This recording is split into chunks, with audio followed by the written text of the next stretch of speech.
Asterisk, there are moments in life when we think we know exactly how things will unfold, and then someone comes along and shows us that grace has a way of appearing in the most unexpected places. Asterisk, asterisk, asterisk, Chapter 1. The reluctant invitation, asterisk, asterisk, asterisk, Thomas Mitchell had built his construction company from the ground up, brick by brick, contract by contract. At 58, he'd learned that success often came with a price. Tonight, that price was attending his ex-wife Patricia's charity gala. The same gala where she would be announcing her engagement to someone half her age. Asterisk, the invitation had arrived 3 weeks ago. Elegant cream cardstock with gold embossing. Patricia always did have impeccable taste. She'd written a personal note in her careful script.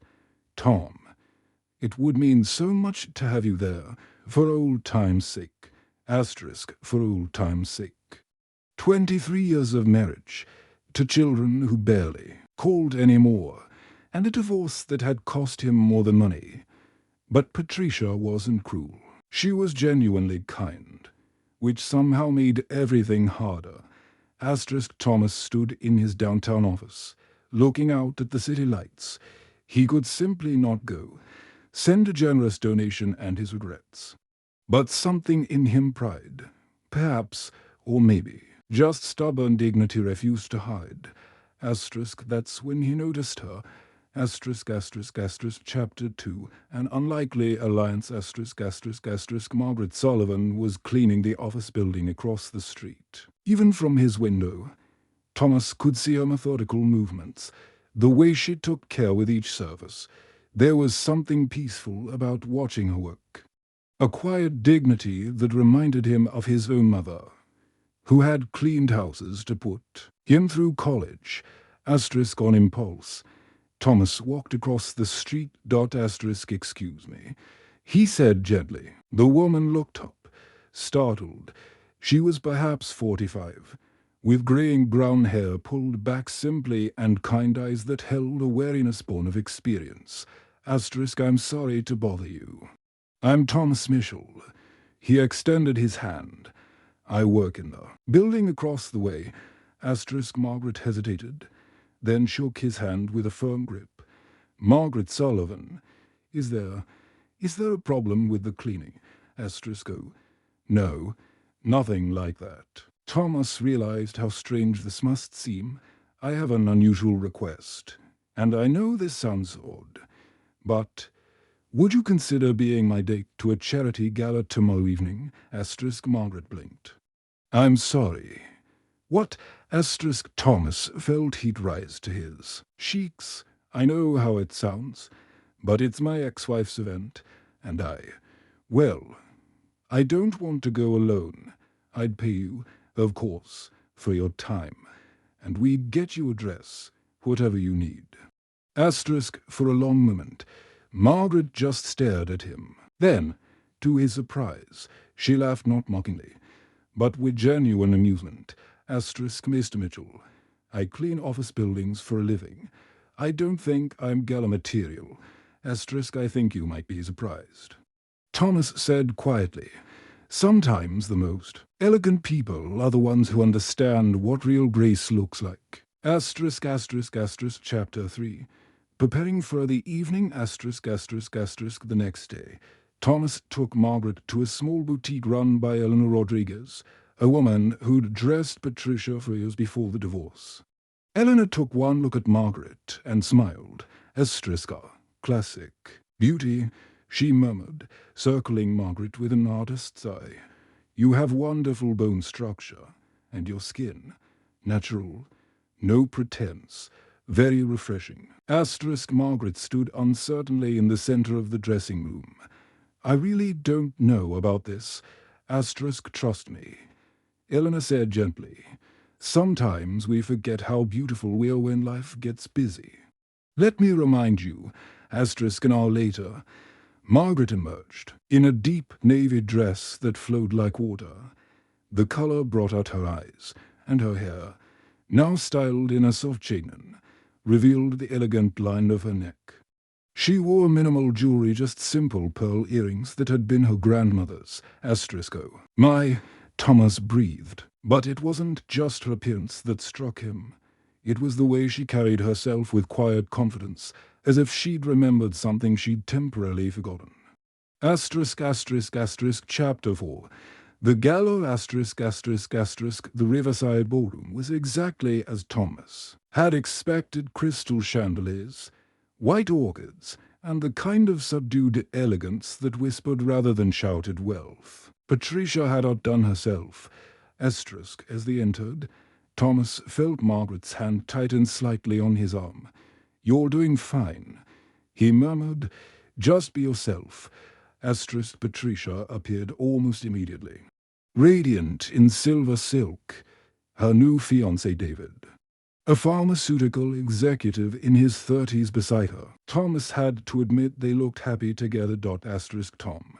Patricia's smile was warm and genuine. "I'm so glad you came, and you must be." Margaret Sullivan, Margaret said, extending her hand with quiet poise. "Thank you for having me. This is beautiful." Thank you. "The cause is dear to my heart, supporting working mothers pursuing education." Patricia's eyes held a hint of curiosity as she looked between them. As the evening progressed, something unexpected began to happen. Margaret, rather than shrinking into the background, seemed to bloom. She listened attentively to conversations, asked thoughtful questions, and had a way of making everyone feel heard. Chapter 5. The real story. Thomas found himself watching Margaret more than the evenings program. She was speaking with Eleanor Hartwell, the Foundation's 80-year-old president, and both women were laughing like old friends. She's lovely, Patricia said, appearing beside him. "Where did you meet her?" Thomas hesitated. "She works downtown." Patricia raised an eyebrow, but didn't press. "She has something rare." Tom. "She makes people feel comfortable. That's a gift." When it came time for the auction, Margaret surprised everyone by bidding on a week at a literacy camp for underprivileged children. The amount she bid was modest, but when she won, she stood with quiet dignity and explained her choice. "I was a working mother once," she said. "Simply, I know what it means when someone believes in your children's future." The room fell silent, then erupted in warm applause. Thomas felt something shift in his chest, a recognition of something beautiful and real. Chapter 6. The Unexpected. Revelation. Later, as couples swayed to the soft jazz quartet, Thomas and Margaret danced slowly near the edge of the floor. "Thank you," he said quietly. "You've been wonderful tonight." Margaret smiled. "So have you, and Tom." She used his first name for the first time. "I should tell you something. I wasn't always a cleaning lady." Thomas looked at her questioningly. "I was a teacher for 20 years. High school English. After my husband died, I lost our house too. Medical bills and, well, life happens. But tonight reminded me of something I'd forgotten." What's that? That our circumstances don't define our worth. You saw something in me that I'd stopped seeing in myself. Thomas felt tears prick his eyes.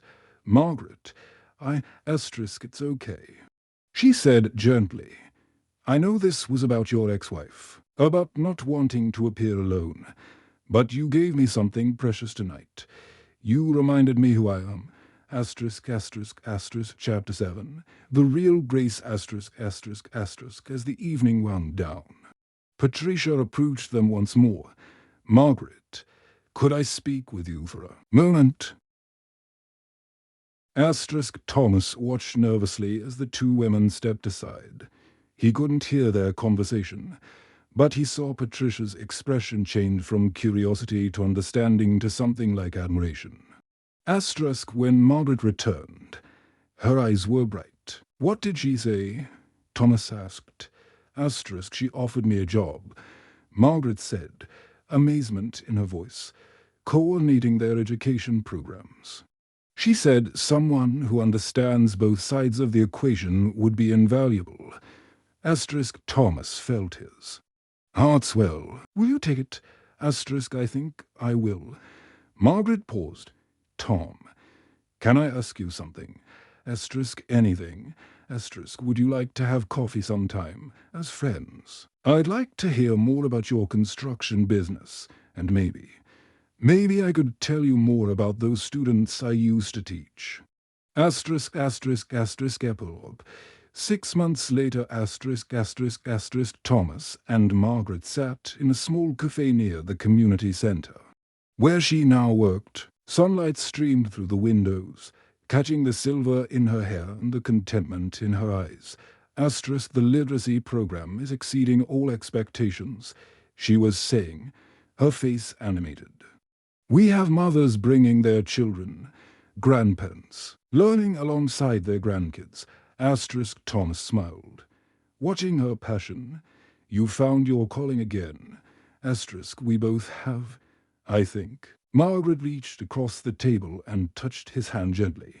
Sometimes life gives us exactly what we need, just not in the way we expected. Asterisk, outside. The city moved at its relentless pace.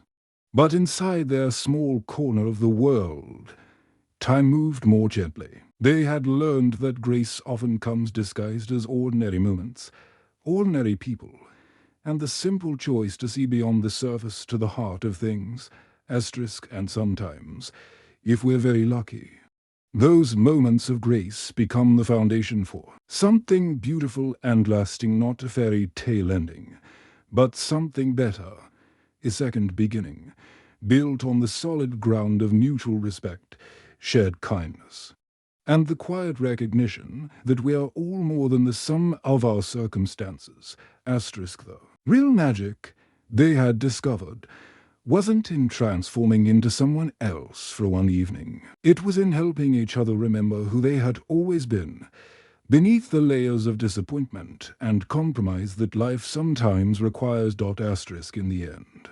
That's what true elegance looks like. The grace to lift others as we rise, and the wisdom to know that the most beautiful transformations happen not in our appearance, but in our willingness to see and be seen with open hearts. Asterisk, asterisk, asterisk, the end, asterisk.